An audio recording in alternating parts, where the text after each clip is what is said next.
بسم الله الرحمن الرحيم وصلى الله على سيدنا محمد وعلى آله وصحبه وسلم.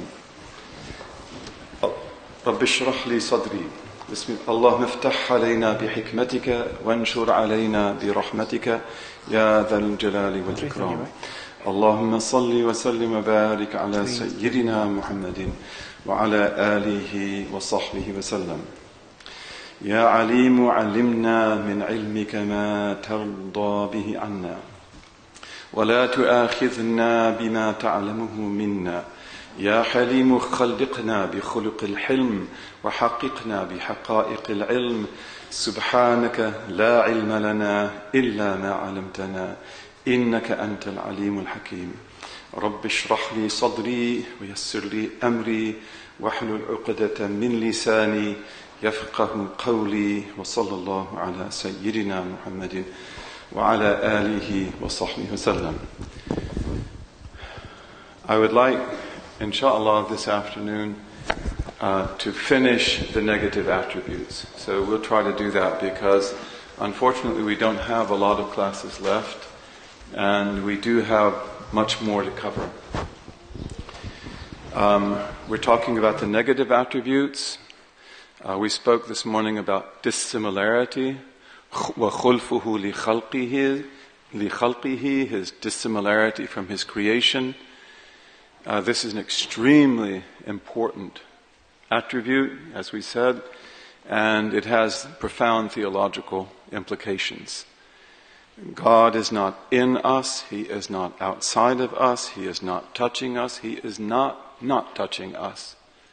He is not physically near, He is not physically far away.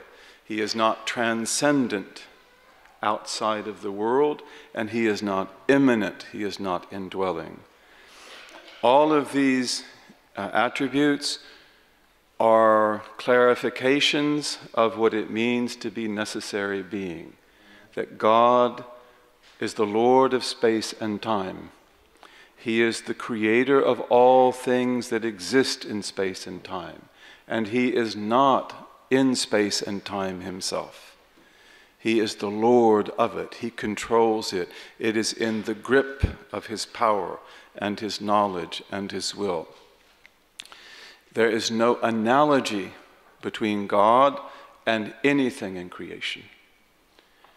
And for that reason also question words that are valid for you and me to use about ourselves or about the world, they are essentially meaningless when applied to God.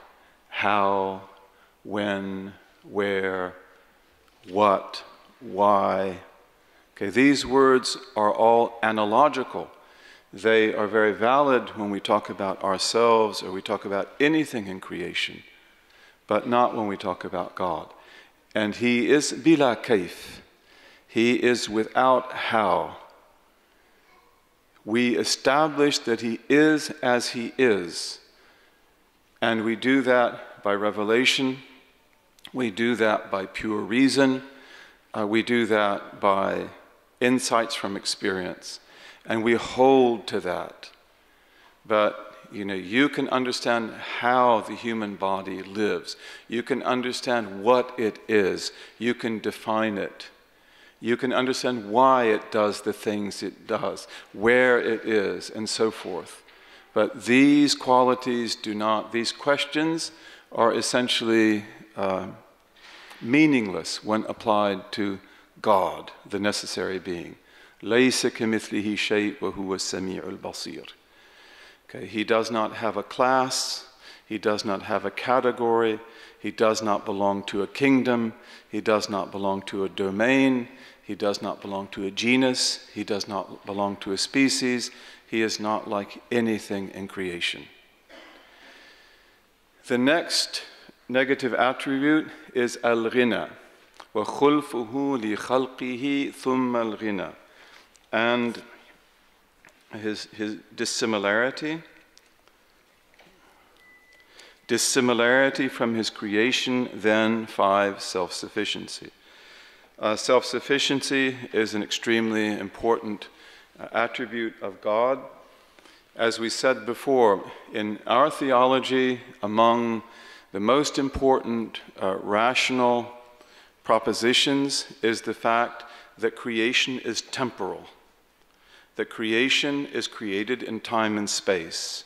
And we define temporal as existing after not existing. Anything that exists after not existing is caused. It is created, and also it exists in time and space. It is delimited by time and space. The second proposition is that all things that are temporal have complete iftiqar, that they are totally dependent. Okay, so you have temporality. This is, of course, in the case of God, rejected by pre-existence.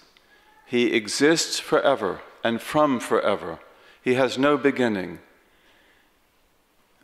This is something that is necessary for the intellect to affirm, and it is true, and it is based on revelation. Okay? It's also based on other things as well, like experience. Okay? The expansion theory of the universe, the second law of thermodynamics, they indicate things like this. But he is not temporal. He is totally out of time and space, the Lord of time and space. But also he has no iftiqar whatsoever. Everything that is temporal, everything that is created in time and space, it is nothing but iftiqar. It is totally contingent. It is totally dependent in every way. Okay, and God is not that way. So when we speak about God as self-sufficient, we mean that he has no need whatsoever. No need whatsoever. And in saying that he has no need, we mean that first of all, he doesn't need a murajjih. A murajjih. A murajjih in theological language is one who would impart to him existence. He is the one who imparts existence to everything that exists.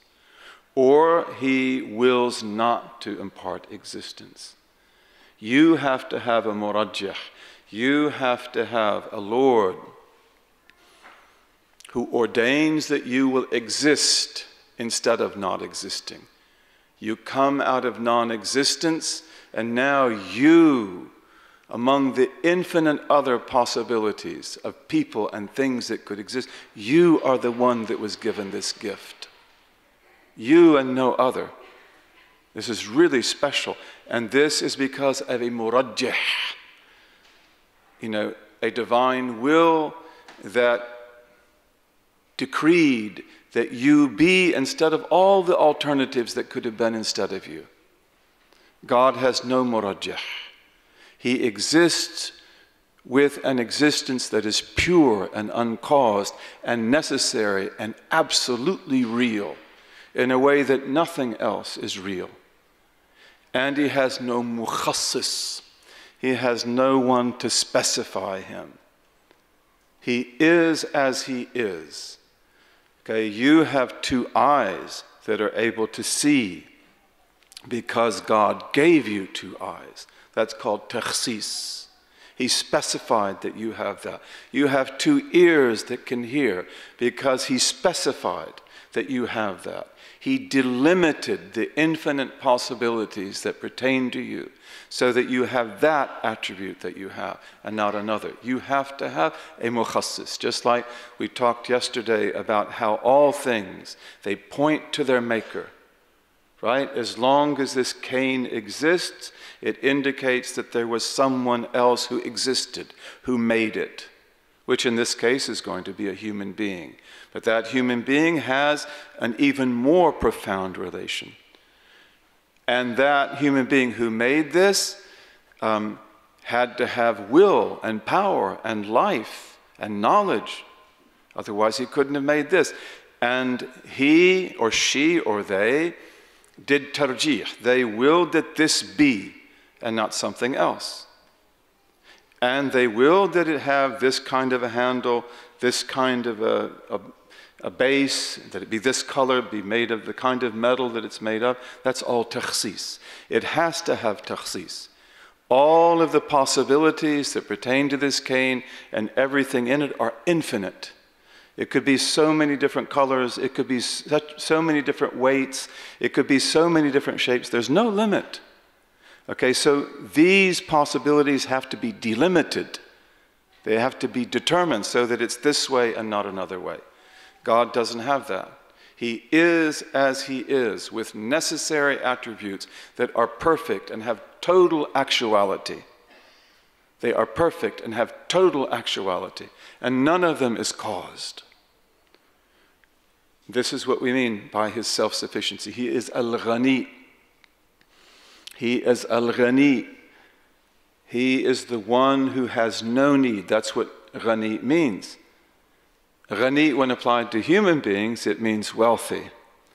But the Arabs use it for wealthy people because having money, having friends, having connections, they don't have many needs. They're not aware of their needs.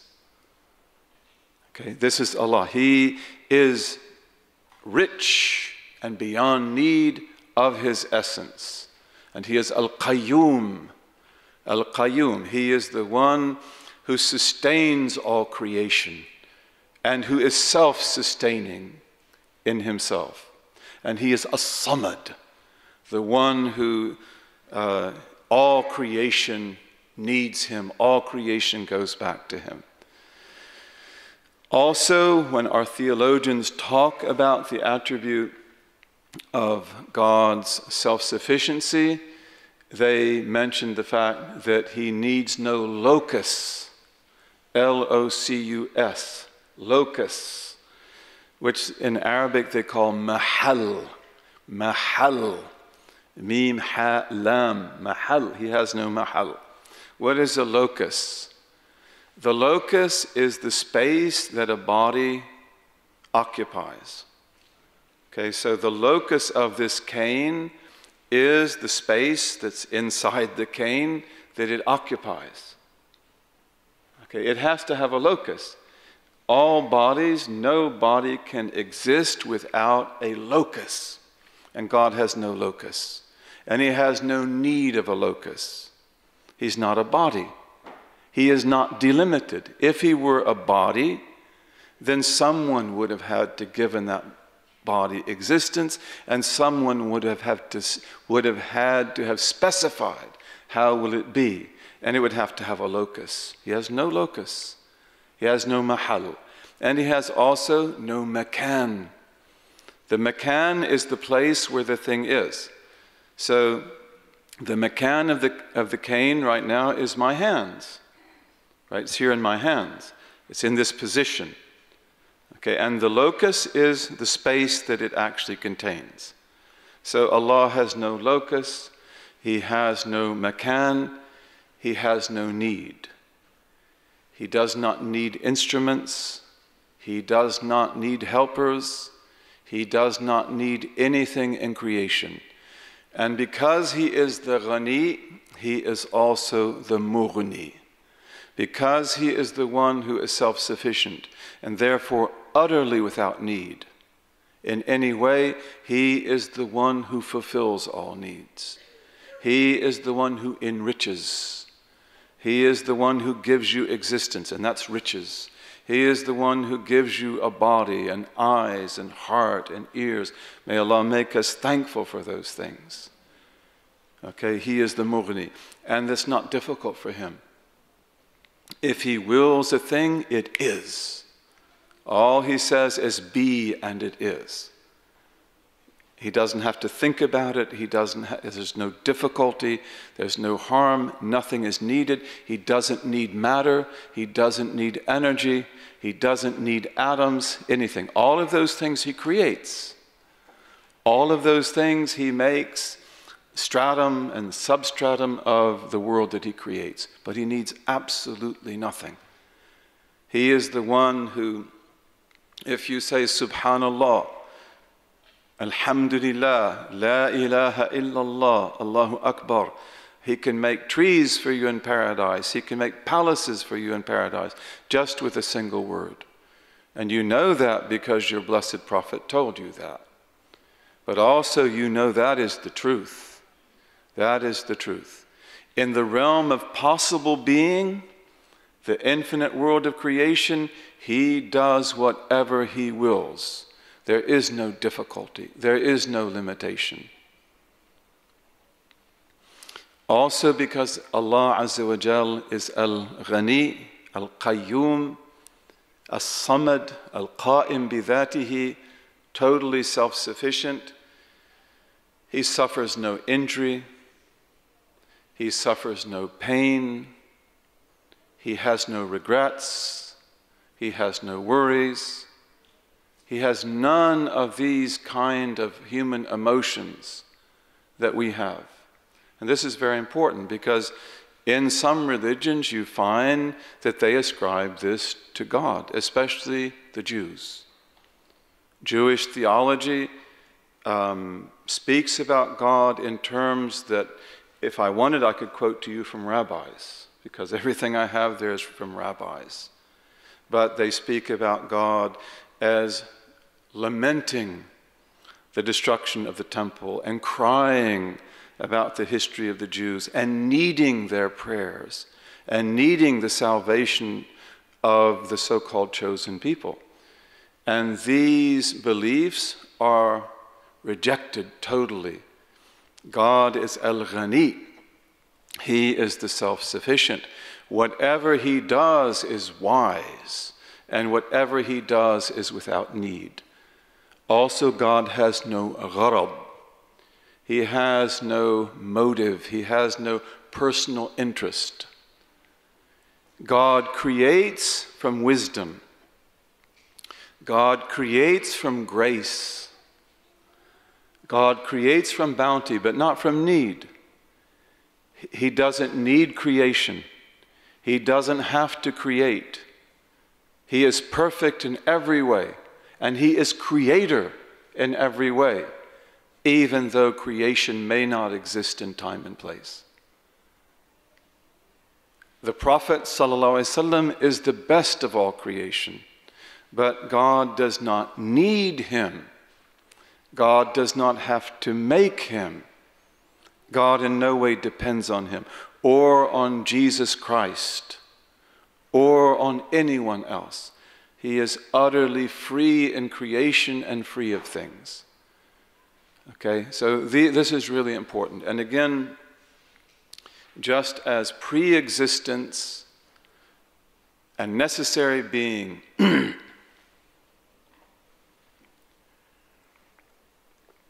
put God completely out of time and space, okay, then his attribute of ghina, of self-sufficiency, this puts him totally beyond contingency, totally beyond need. And he is the one, therefore, who fulfills all needs. Let's go on now to the last negative attribute, bi'idhnillahi ta'ala. And this attribute is regarded to be the most noble of them all. And this is oneness. And the science of the Aqidah is called ilm al-tawheed. It is the knowledge of God's oneness. It's also said to be the most noble because in some ways it is the most problematic. And the reason why it is problematic is because of the fact that under the heading of God's oneness comes the issue of action, human action. Do you act or not? Are you the master or the mistress of your destiny or not? That now that we know about the wonders of our Lord and his necessary being, and we'll know also when we study the positive attributes about his knowledge, God knows everything about you. God knows the number of your infinite breaths in the garden. May we all be in the garden together. And may we breathe in the garden infinite breaths. And he knows the number of infinities, of potential infinities, which for us is essentially impossible. But that is his quality, as the theologians agree. So he knows not only how you will live your life, he decreed when you were in your mother's womb that inshallah you would be sa'id, you would be felicitous. May we all be felicitous. May we all be people of the right hand. May we even be muqarrabun and sabiqun. May we be those who are drawn near and who go forward, to outrank, to outflank everyone else, bi'idhnillahi ta'ala, especially in this time. We need people like that. This is a time of great difficulty. And this is a time when you have few to support you, few to help you. So we need to be really strong. We ask Allah to give us that strength. But the issue of what we call in English free will, this is what comes up under oneness. So we want to talk about that today. Also, causation comes up under oneness. That do things actually cause the effects that we link them to? So the oneness of God, He is al-wahid, He is al-ahad, He is al-fard. He is the one. He is the unique, the sole one by Himself. He is the fard, the solitary. Nothing is like unto Him. And when we speak of God's oneness, we speak of it in terms of His essence, His attributes, and His act. And we actually speak about those three qualities when we talk about pre-existence, and when we talk about everlastingness, and when we talk about self-sufficiency, and when we talk about dissimilarity. God is utterly one in His essence. He is utterly one in His attributes. He is utterly one in His actions, or His act, the divine act. And in all of His attributes, in His essence, His attributes, He is also pre-existent. He is also everlasting. He is self-sufficient. And He is dissimilar, not like anything else, not like anything. So when we speak of God in terms of the oneness of His essence, then we mean to say by that if we imagine God and we conceive of the world that God creates, which is other than God, everything other than God is the world, then God in Himself is absolutely one in a way that means there is no composition, there are no parts, there are no elements. And He is Al-Kabir, He is the great. All existence in its multiplicity, all the atoms and the molecules and the stars and the galaxies and the DNA and all organic life that we know. All of this is like in a thimble, as we said before. And as the Prophet said, between God and creation are 70,000 veils of light and darkness, of majesty and beauty. Yet God is not a body. And God is not made up of parts. And He is not, and His parts are not ordered in Him, such that we might say that there is an up and a down and a right side and a left side and a front and a back. When we say that, and we say that God is not composed of parts, then in our analogical minds, that's almost like saying He doesn't exist. Because in the world of the things that we know, they're all composed of parts. They're all composed of elements. And as we said yesterday, these elements are ordered. They have a numerical, mathematical order. That everything we know is like that. If something is big, then it has lots of elements. It has lots of parts. If something is small, it has very few elements. But Allah is not this way. What does that mean? I cannot fathom that. You cannot fathom that. But this is your Lord.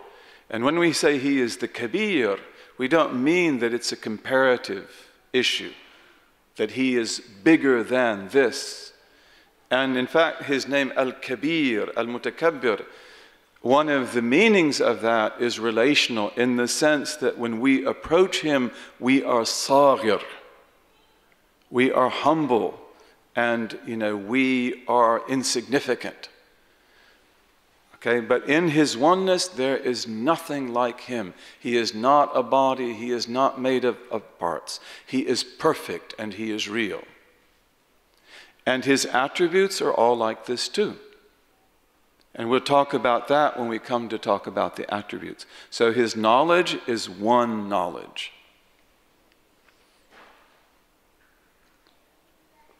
It is not made up of parts, but it knows all things necessary, all things possible, all things impossible. His speech, which is His self-attribute, and we'll talk about that. That's one of the most important of the attributes because that's the one about which there were big differences. His uncreated speech is utterly one. It's not language. It is not Arabic. It is not grammar. It is not sound. It is not letters. It is not written. It is a Unitarian speech, a speech of absolute unicity. And the difference between His knowledge is that His knowledge manifests and His speech indicates. That's the difference in theological terms. But both of them are utterly one in a way that neither you nor I can fathom. And this is His uncreated speech, which is directly related to His knowledge, which is uncreated knowledge. All of His attributes are this way. So they're utterly one. His speech is one. His will is one. His power is one. His hearing is one. His seeing is one. And when we speak of creation, the world that God makes by His will, in that world that God creates, there is nothing that is like Him. There is no other God. In other words, there is no other being, and there can be no other being that shares His essence. So there is no other essence like His. And there is no other being that shares His attribute. And there is no other being that shares His act. His act is uniquely His own. And this is where we come into cause and effect, and this is where we come in also to the issue of what we call free will. He is utterly one. Utterly one. Okay? So, inshallah, when we speak about God, therefore, we talk about cause and effect. And here, the language that we use is very precise. In Arabic, we speak of what we call in English the cause as the sabab, which would be S-A-B-A-B, sabab, sin ba-ba, sabab. And the word sabab, it actually means link. Link. Also, it can mean rope. So the Arabs, for example, when they would work with date palms, they would put a rope up in the top of the tree, and they would call that a sabab. And then they use that rope. They may put knots in it to climb up the tree and to pollinate the tree, or to pick the dates, and to get the harvest. Okay, so this is the word we use, and this word is very exact. And the effect, we call that the musabbab. The musabbab It is the thing that is associated with the link. And the one who makes the cause happen, who makes the effect happen, we call that the musabbib. And if you write in English, you can use a capital M. The musabbib, M-U-S-A-B-B-I-B.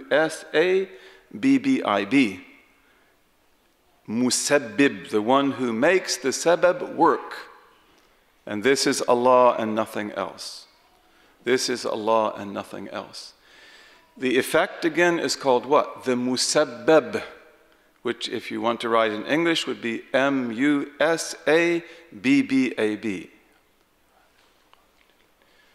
Okay, and so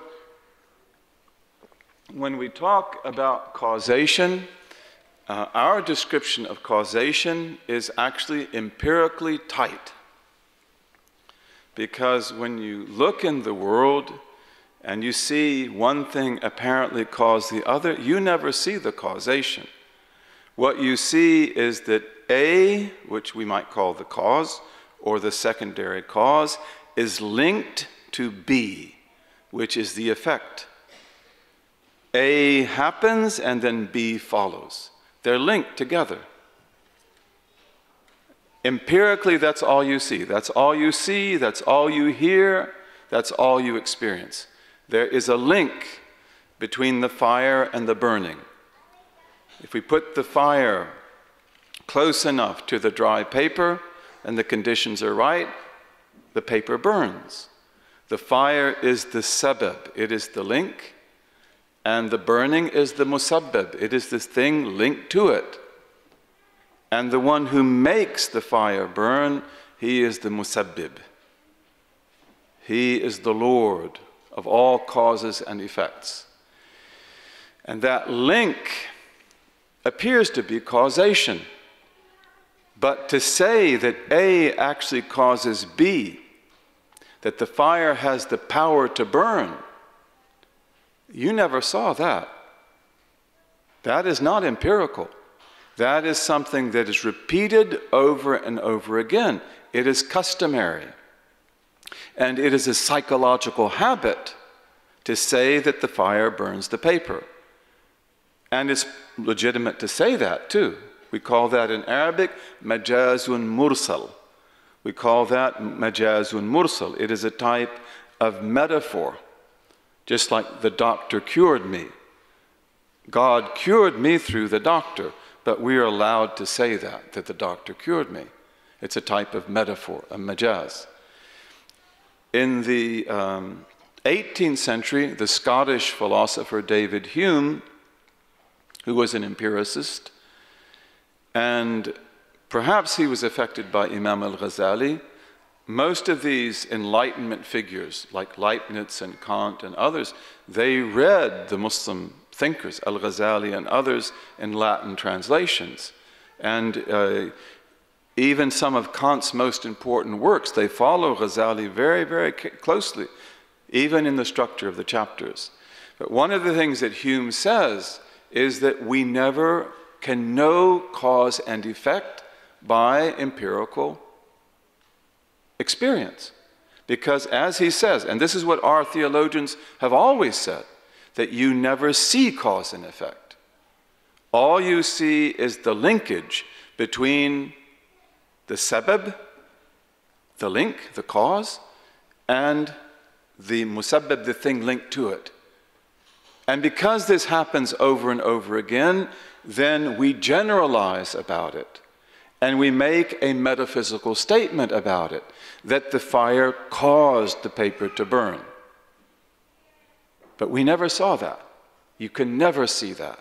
That is a psychological or a metaphysical or a philosophical judgment.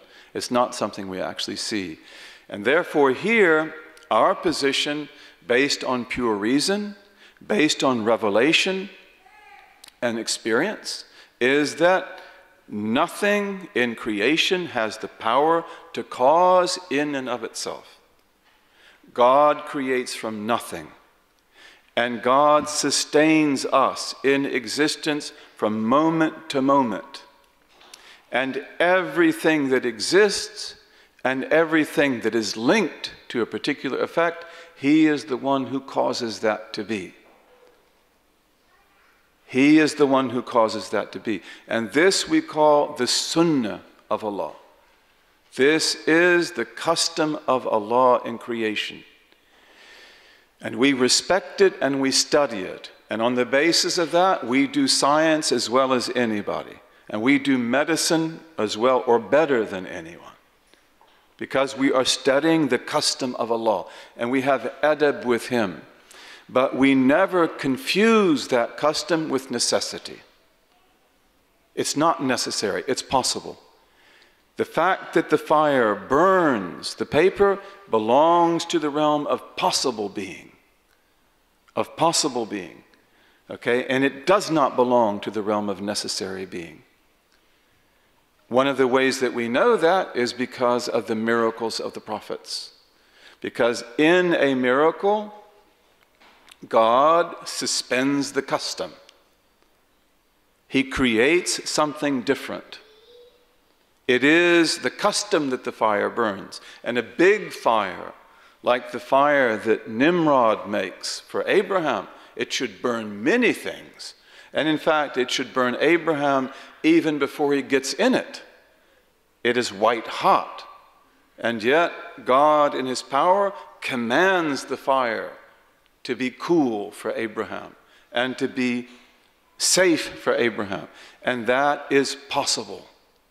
That pertains to the realm of possible being.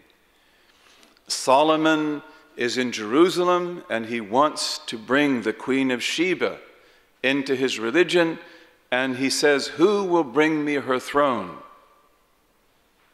And the Ifrit of the jinn, which means the scholars of the jinn, he says that I can bring it to you quickly. Give me an hour, give me an hour and a half. Before this session is done, I can get it here. And the man who had great knowledge of God, who had the knowledge of the greatest name of God, whose name is said to be Asif, he said, I can bring it to you before the blink of your eye. And there it was.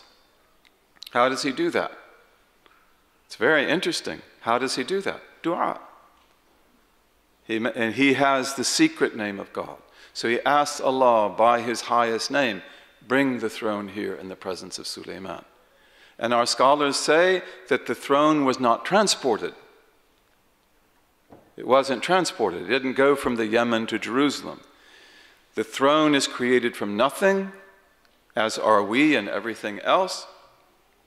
It exists from one moment to the next moment by virtue of God's infinite power. And so, in the next moment, God creates it in Jerusalem.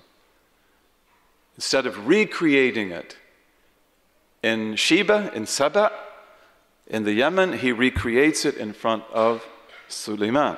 And this is possible. And this happened. We believe this. Moses has his staff, and inshallah we should be able to see it. And have you ever seen it before? I know that you've seen it before. But to me, it's like this is the real thing, because it's not like anything you would expect to see. It's a very small staff. It's a very sort of mundane staff. But this was in the Tabut. This was in the Ark of the Covenant. Again, the Jews loved the Ottomans. The Jews loved the Ottomans, and they served the Ottomans. Why? Because the Ottomans saved them. You know, the Jews, the paradise of the Jews in history was Muslim Spain and Portugal. Because the Muslims of Spain and Portugal allowed them to live and to be. And in Spain and Portugal, they learned Hebrew. They made Hebrew dictionaries. They studied Hebrew grammar. They compiled books. They loved Arabic. And great Hebrew scholars in Spain write about the excellence of the Arabic language and that it is far superior to Hebrew. It's much more ancient. It's much richer. Much richer. They knew that. They write about that. And, you know, they lived there, bihabli min Allah. They lived there with a rope from God. You know, so they flourished. And most of them also were children of Israel. They weren't converts to Judaism. They belonged to the tribes of Israel. They flourished. And when Islam was crushed in Spain, Spain and Portugal were majority Muslim countries. There were more Muslims in Spain and Portugal in proportion than there would have been in Syria at that time. And many more than Lebanon. Lebanon still didn't even have a majority Muslim population at the time of the Crusades. And for us, this was a big hurt. For the world, it was a big hurt. But we can take it. We're a powerful ummah. We have faced genocide how many times? Look at Palestine now. Palestine's been undergoing systematic genocide for over 64 years. And the Palestinians still continue to live. Amazing. We faced genocide in China. We faced genocide in Hungary. We faced genocide in Spain and Portugal, Sicily, many different places. But we're a strong ummah. In the case of the Jews, they were crushed in Spain and Portugal. They were crushed. They couldn't take it. And if you want to study the history of Zionism, you have to link it to Muslim Spain and Portugal. It comes right out of that. But when the Jews had no one to help them anymore, Europe has never stood by the Jews, ever. The idea of a Judeo-Christian tradition, this is a fabrication of the 20th century post-World War II. There was never anything like that. There's great enmity between the two. Islamo-Christian civilization, that's a different thing. And again, you can read Bullitt's book. His book is very, very beneficial. But when the conqueror took Constantinople, this became the city of Istanbul, he opened the door to all the Jews of the east and the west and the north and the south. And he brought them here, and he protected them.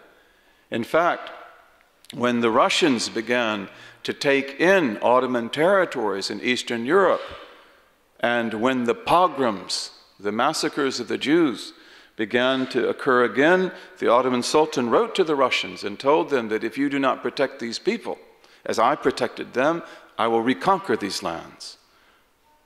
Whether you conquer it or not, I will reconquer it just to protect these people. So this is a very important thing. Okay, so in any case, in cause and effect, we believe that cause and effect is apparent. When Moses takes his staff and casts it to the ground, Allah wills that it be a serpent. He creates the staff from nothing, now he creates from the staff a serpent. This belongs to the realm of possible being. And the serpent moves, it's very large, and it moves like a little snake.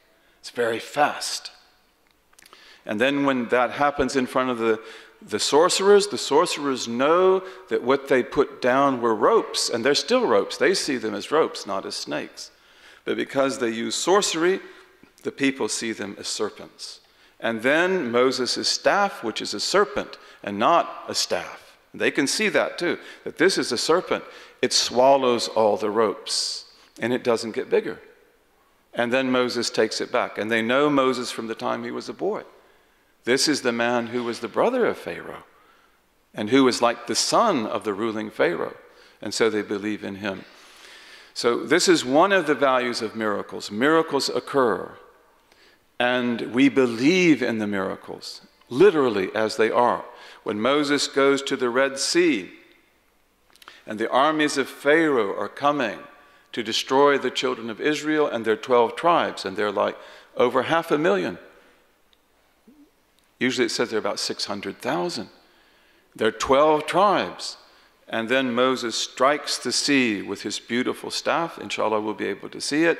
And it opens into 12 passages, not one.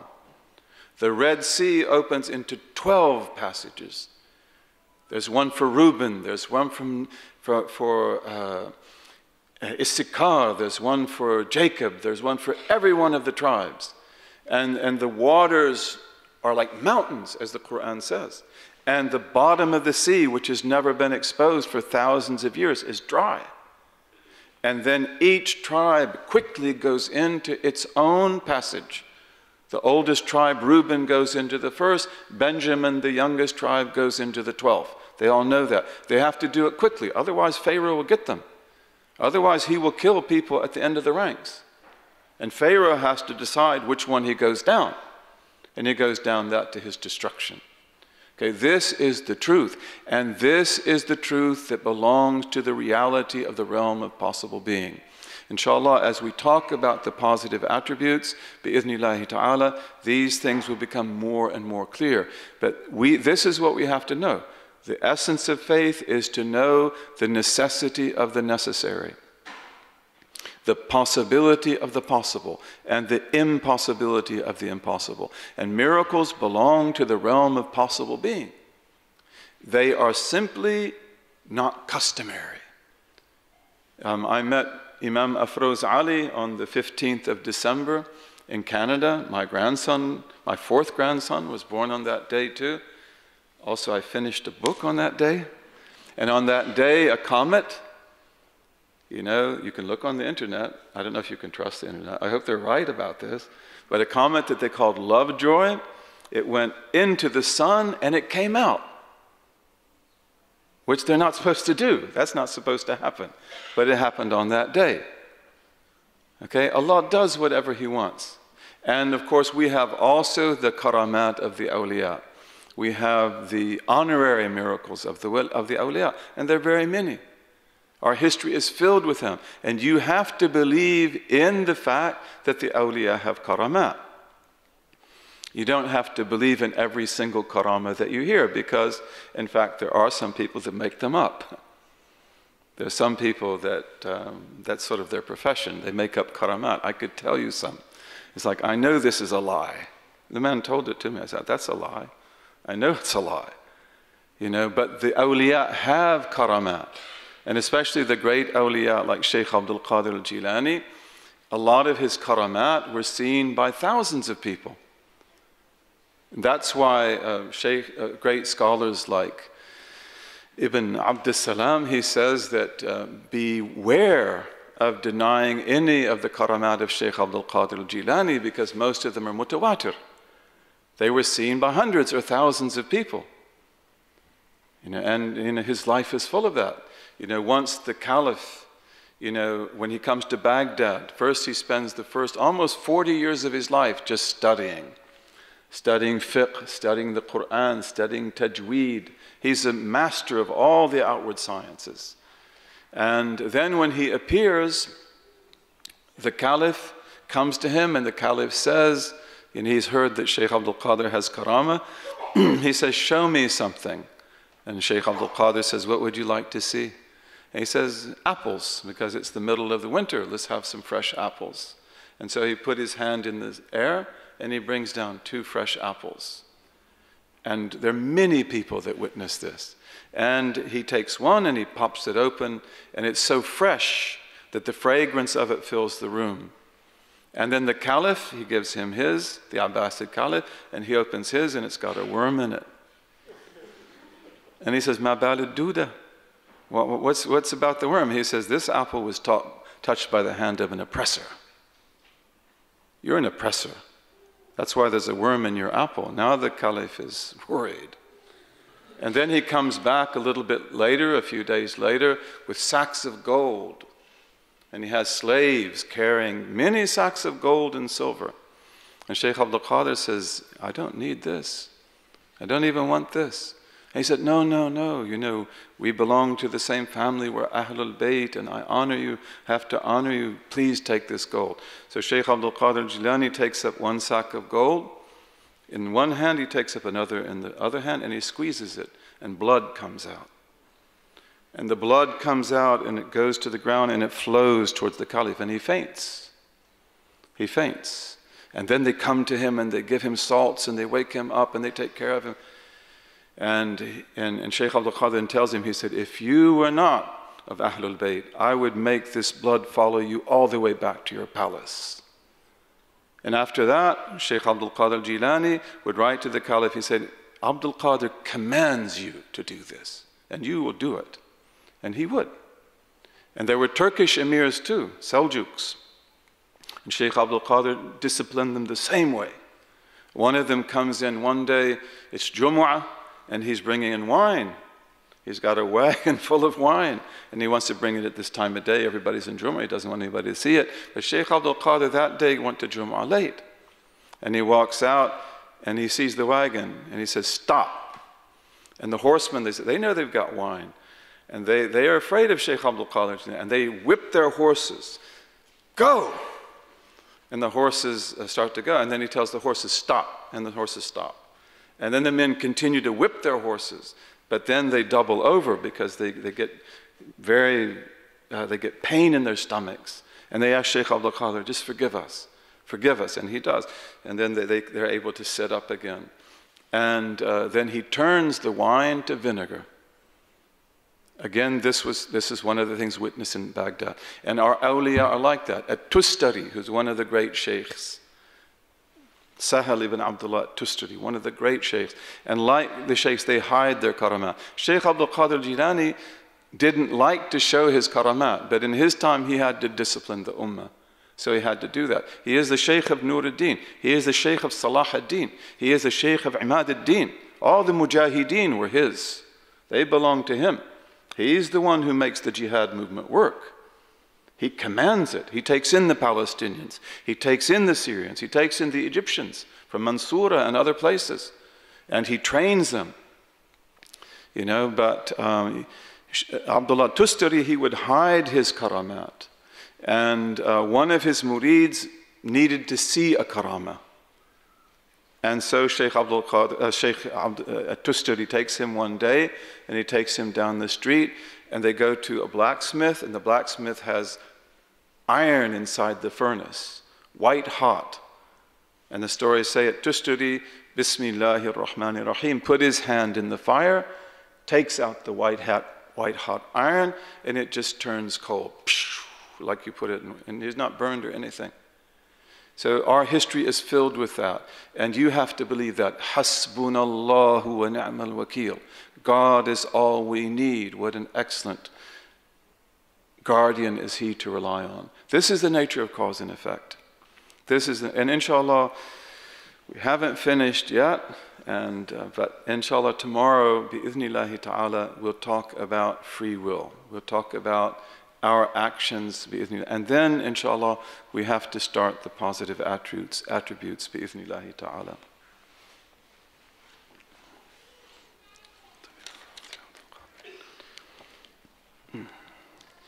Is it wrong to think about why God created human beings? Also, is the love God has for his creation different from human emotion of love? Those are very good questions. When we say that why does not pertain to God, we mean why is God? But like, why did God create the heavens and the earth? Why did God create the human being? Those are different kinds of questions, because those are questions that pertain to the creation. They pertain to this world, and God created this world in wisdom. God created this world in bounty. And we have, in the traditions, that God created this world because he loved to be known. He creates it in bounty. That's a legitimate question. This world is wisdom, infinite wisdom. Does God love as we love? God loves in a love? That's a very good question, actually. In fact, that's a question I don't feel competent to answer. But our love is a love which is usually based on need. It's usually based on attachments. And there are different levels of it. But the highest level and the purest level of human love is when we love the beloved for the sake of the beloved. And now we don't care, whether they love us or not, whether they give us or don't, whether they fulfill our needs or not. We love them purely. And that happens with human beings. The love that a son has for his mother should be that way. The love that a son has for his father should be that way, or a daughter. The love that we have of our children and the love we have for our spouses, that is the greatest gift of all. The caliphate of human beings begins where? Adam and Eve. This perfect relationship between a perfect husband and a perfect wife. That's beautiful. There's nothing like that. May Allah give us that gift. That is halal, and that is beautiful, and that is wonderful. That makes you full, that makes you complete. And I've seen awliya like that loved their wives with a love, and their wives loved them in a way that is beyond words, absolutely beyond words. And that's a great gift. And that's a type of love which is very high.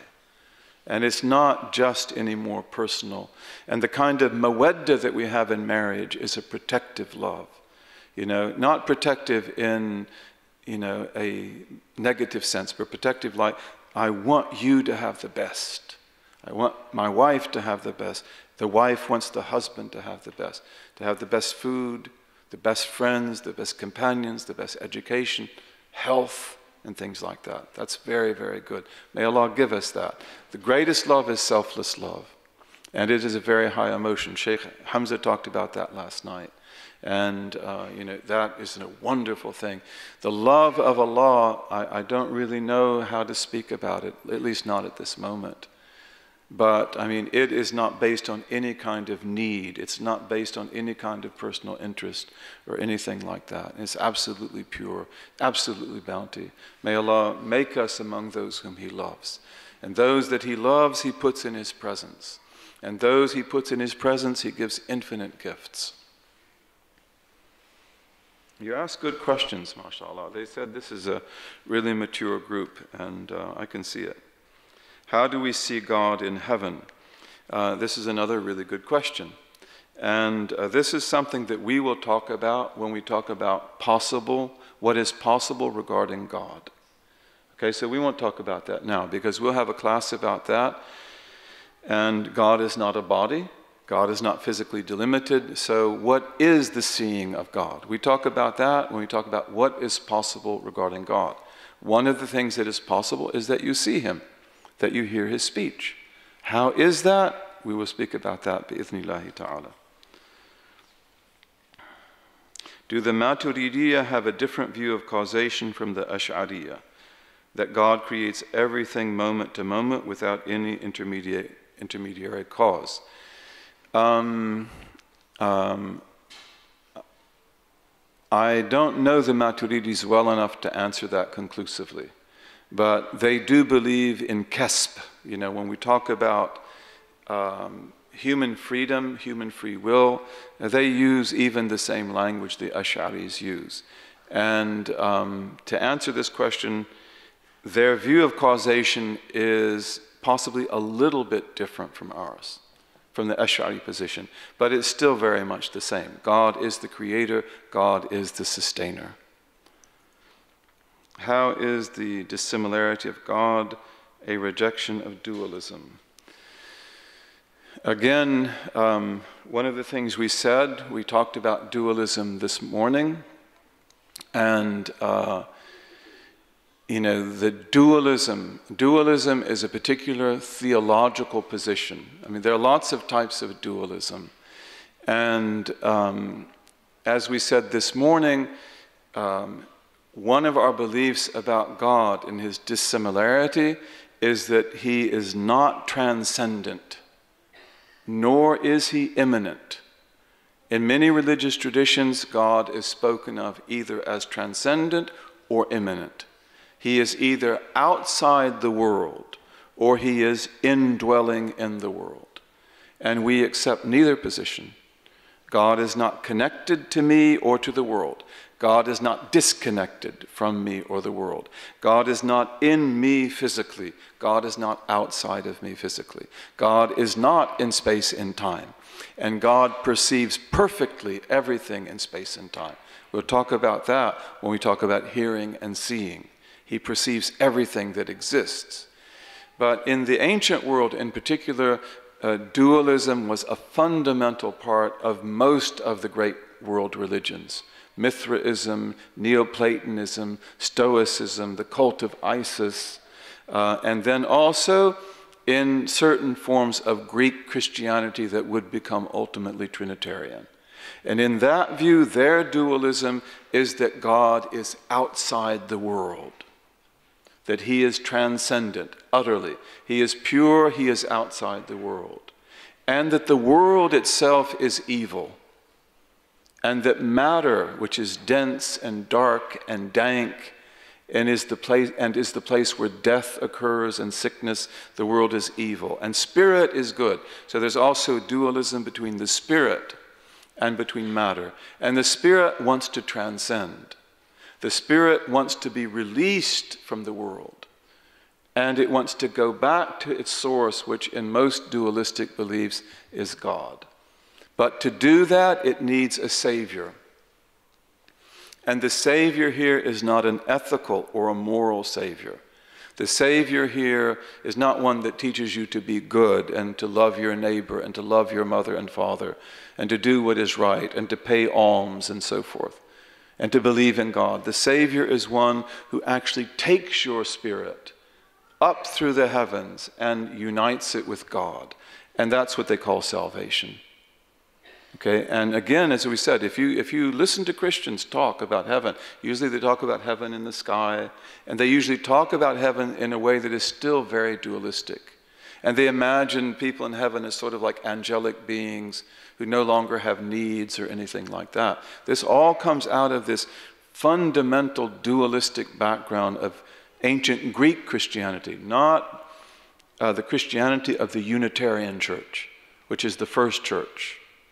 And what was the first thing that the Christians disagreed about, by the way? Do you remember? What was the first thing the Christians disagreed about? No, it's a good point. I mean, in the dualism, they do disagree about resurrection. That's true, Sophia. You know, but the first thing historically that they disagree about is what? Do you remember? What? No? Crucifixion. Really interesting. You know, this is in the books of St. Jerome, who's a friend of St. Augustine. And he says, he is a crucifixionist. If Jesus was crucified, he was not the Christ. That's it. He is the Messiah. The Messiah is a tiger. The Messiah is invincible. The Messiah is a conqueror. This is what all the children of Israel believed about the Messiah. And even the Bible indicates that. Cast yourself down from the temple, Satan tells to Jesus, because it is written that the angels will catch you. You cannot stumble against a stone, but that they will pick you up. That is the traditional Judaic belief in the Messiah, the chosen one. Okay, he is powerful. And if he is crucified, that's a clear indication that he's not Christ, that he is a fraud. And crucifixion is the capital punishment for heresy. And the Bible said, cursed be he who is nailed to the tree. Cursed be he who is crucified. But St. Jerome says, the blood of Christ had not dried in the earth of Judea. The blood of Christ had not dried in Jerusalem. But that there were those who said, it's not him. It is one who looks like him. And this was a major belief of Christians in the 1st and the 2nd century, and even probably into the 3rd century. Very common belief that someone else was crucified in Jesus' place who was made to look like him. And often they would say he looked like him in the upper body, not in the lower body. And in the gospel accounts of the man who is crucified, it says that he's carrying the cross, and he falls to the ground. And then another man comes and picks the cross up to carry it for him. And prophets don't do that, because prophets are strong, especially the Messiah. He's the tiger. He's very strong. He's not going to fall under the cross. So the fact that he falls is an indication that that's not him. This is somebody else. And that's one of the giveaways as well. So these are really interesting things, but Christianity grew out of this dualism, which destroyed it. And out of that comes Trinitarianism, which is an interesting story. That's what we meant by that. And how are we coming with time? We're out of time. Okay, okay. So anyway, forgive me, my any lapses or any deficiencies. may Allah enable me to fulfill this amana and to teach this aqidah in a way that you can understand and that's meaningful to you and that transforms our lives. It's the most beautiful science of all. It is the first obligation and it is the key obligation. And if you master this, bi'idhnillahi ta'ala, it should affect everything you do. And especially those who work in the sciences, like biology or evolutionary science. That needs to be studied really carefully. Really carefully. And, all these other things, physics, astrophysics, you need to understand the cognitive frames of true belief, of unicity of God, and use pure reason, and use mathematics, and use all the experience that we get from the laboratories and observation and revelation, and then we can do science, which is organic and integral, and inshallah beneficial, bi'idhnillahi ta'ala. Create a science which benefits humans more than it harms them. اللهم وفقنا لما تحبه وترضى وجعلنا من عبيدك السعداء وأمتنا على كلمة الهدى علمنا ما ينفعنا ووفقنا للعمل بما علمتنا به واجعل ما نحن فيه خالصا مخلصا لوجهك الكريم يا رب العالمين. اللهم اجعل تجمعنا هذا تجمعا مرحوما وتفرقنا بعده تفرقا معصوما لا شقيا منا ولا محروما. آمين آمين آمين يا رب العالمين. والسلام عليكم.